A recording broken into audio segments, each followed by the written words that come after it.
లేకపోతే సునీల్ కుమారో విజయ్ కుమారో ఇట్లా వీళ్ళందరూ ఎవరైతే దళిత క్రైస్తవ అనుకూల ఆలోచనలు చేసే వాళ్ళందరూ వాళ్ళని జగన్ పిలిచేమి మీటింగులు పెట్టి మీరు చేయండి అంటలా.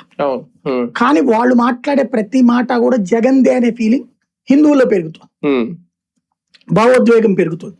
జగన్ వస్తే మళ్ళీ క్రైస్తవులకి పెద్దపీట పడుతుంది, దళిత క్రైస్తవులను ఎత్తున పెట్టుకుంటాడు. అతను ఆల్రెడీ దళిత క్రైస్తవ రిజర్వేషన్ కోసం అసెంబ్లీలో తీర్మానం కూడా చేశాడు క్రిందసారి.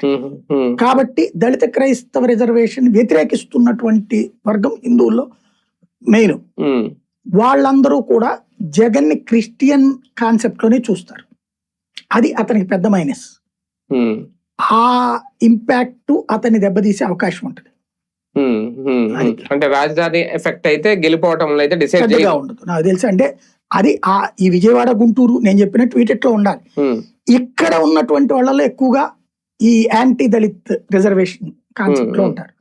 కాబట్టి ఆ ఆస్పెక్ట్ లో వీళ్ళు కూడా జగన్ కి వ్యతిరేకంగా ఓట్లు వేసే అవకాశం. రాజకీయంగా వైసీపీలో ఏమన్నా డిస్టర్బెన్స్ క్రియేట్ చేస్తుందా ఈ ప్రకటన? ఇప్పుడు గానీ భవిష్యత్తులో గానీ చాలా మంది నాయకులు ఆలోచించుకుంటారా, లేదంటే జంపింగ్లు జరుగుతాయా, లేదంటే జాయినింగ్లు జరుగుతాయా?